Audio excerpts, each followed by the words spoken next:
마지막이 이제 직원 고용인데요. 직원 고용이 굉장히 복잡하죠. TDS의 업무의 꽃이라고 할 수 있는 부분입니다.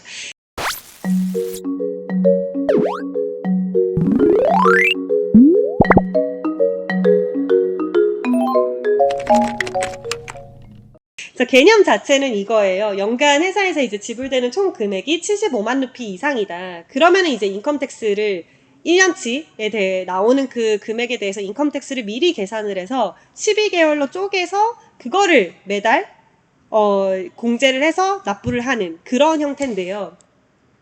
이게 복잡한 이유는 이러한 사유들 때문이에요. 일단 첫 번째, 급여 기준으로는 75만 루피 미만인데 만약에 급여 외 수익, 뭐 예를 들어 부동산 임대비를 받는다든지 또는 뭐 그거 외에 프리랜서를 뛴다든지 그래서 총 금액이 75만 루피가 넘어간다. 이런 경우 회사에서 어떻게 해야 되냐라고 하면 이런 경우에도 회사에서 그 직원의 급여에 대해서 미리 계산을 해서 TDS 공제를 해줘야 됩니다.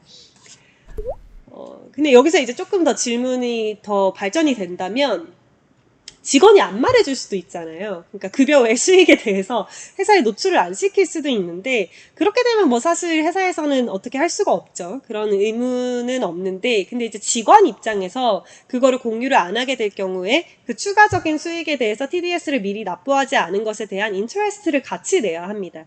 그래서 이제 많은 직원들이 아예 숨기거나 아니면은 그냥 인트레스트 내거나 아니면은 그냥 회사한테 말하거나 뭐 이런 식으로 좀 사람에 따라 진행이 된다고 보시면 됩니다. 그리고 두 번째가 1년치 인컴택스 계산을 위해서 공제할 사항들을 어떻게 미리 체크를 하냐. 당연히 이제 개인에 대해서도 그 세금 기준에 공제를 받을 수 있는 항목들이 있어요. 그래서 그거를 위해서 12BB라고 하는 어떤 디클러레이션 양식을 받아야 됩니다. 그래서 그 12BB 디클러레이션 양식 상에 내가 뭐 예를 들어 뭐 적금이라든지 예금이라든지 그런 투자 계획이 있는지, 얼마를 할 건지, 그리고 임대비가 얼마 정도 나갈 건지, 교육비가 얼마 정도 나갈 건지 이런 각종 공제가 가능한 부분들에 대한 플래너라고 보시면 돼요. 그래서 그거를 이제 직원한테 미리 받아서 회사에서 지급할 금액 그리고 그 플랜 그리고 직원의 이제 급여 외 수익을 합쳐서 미리 이제 계산을 해놓는 거죠. 아, 이렇게 되면 인컴택스가 이만큼 나오겠구나.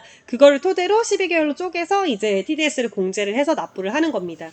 근데 이런 경우 당연히 생기겠죠? 공제 사항들이 실제랑 다를 경우에 어떻게 하냐. 정말 비일비재하죠. 1년치 계획을 했는데 그게 맞아 떨어질 수가 없잖아요. 그래서 이거는 어떻게 세트를 해야 되냐면 그 회계연도가 마무리가 되고 나면 직원한테 실제로 이제 진행을 했던 그런 비용 증빙 자료를 받아야 됩니다. 그래서 그 비용 증빙 자료를 받고 나서 만약에 TDS를 더 많이 냈다. 그러면 직원이 이제 본인이 직접 인컴택스 리턴, 그 ITR이라고 하거든요. 그래서 ITR 파일링을 할 당시에 내가 TDS로 세금을 더 많이 냈어 라고 하는 거를 이제 신고를 하면 환급을 받을 수 있어요.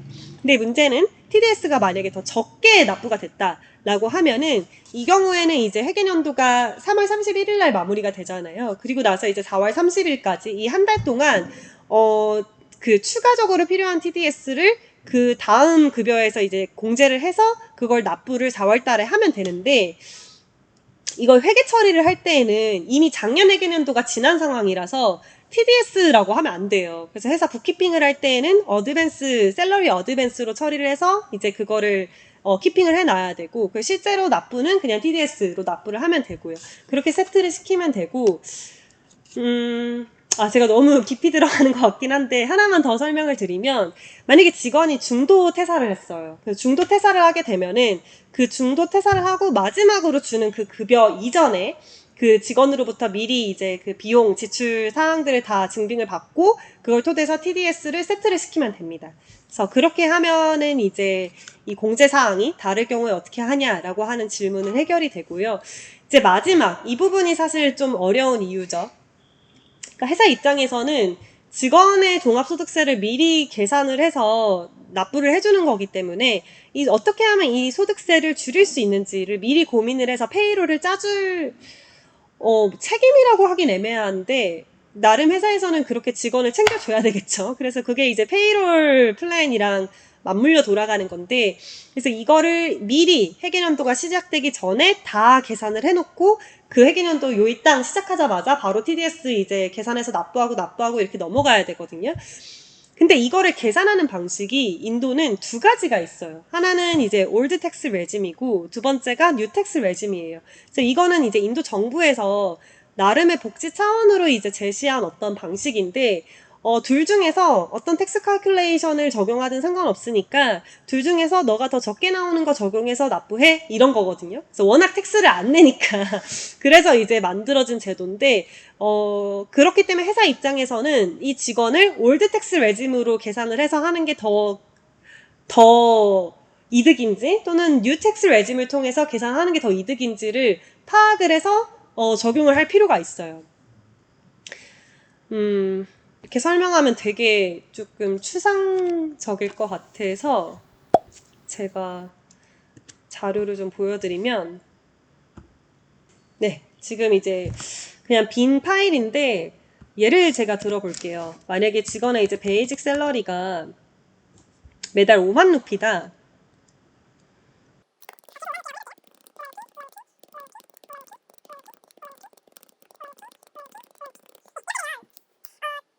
이렇게 되면 어떻게 이제 세금이 나오냐면 만약에 올드 레짐으로 하게 될 경우에는 23,400루피가 세금으로 나와요. 그러면 이제 이걸 12개월로 나눠서 매달 공제를 해서 납부를 하는 거죠. 근데 뉴 레짐에 의하면 세금이 안 나와요. 그렇기 때문에 이 직원은 세금을 낼 필요가 없는 거죠.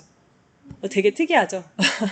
그럼 여기서 그런 질문을 하실 수 있죠. 그럼 무조건 올드 레짐이 더 많이 나오는 거 아니냐. 뉴 레짐만 적용하면 되지 라고 할 수 있겠지만 당연히 또 다른 사례들이 있겠죠. 그래서 만약에 이제 7만 루피다. 7만 루피고 1년에 뭐 학생들, 아이들 이제 학비로 10만 루피가 나간다. 네, 10만 루피다가 나가고 내가 그리고 뭐 세이빙을 5만 루피 할 거고 이제 뭐 메디컬로 5만 루피가 나갈 거다. 라고 하면 지금 보시면은 올드 레짐에 의하면은 31,720 루피가 이제 세금이고 뉴 레짐에 의하면은 35,360 이 세금으로 나오는 거죠. 그래서 이 경우에는 또 올드 레짐을 적용하는 게 더 이득이 되는 거죠. 그래서 이렇게 인도 정부에서 그 인컴텍스를 계산하는 방식을 두 개로 뒀기 때문에 회사 입장에서는 그 두 가지 방법으로 다 적용을 해보고 더 세금이 적게 나오는 방향으로 이제 계산을 해서 납부를 해줘야 되겠죠. 그래서 그게 지금 직원 고용에 대해서 적용되는 TDS의 나름 전부입니다. 더 디테일한 이제 내용들이 있지만 그거는 조금 페이롤에 해당되는 부분이기 때문에 넘어가도록 할게요.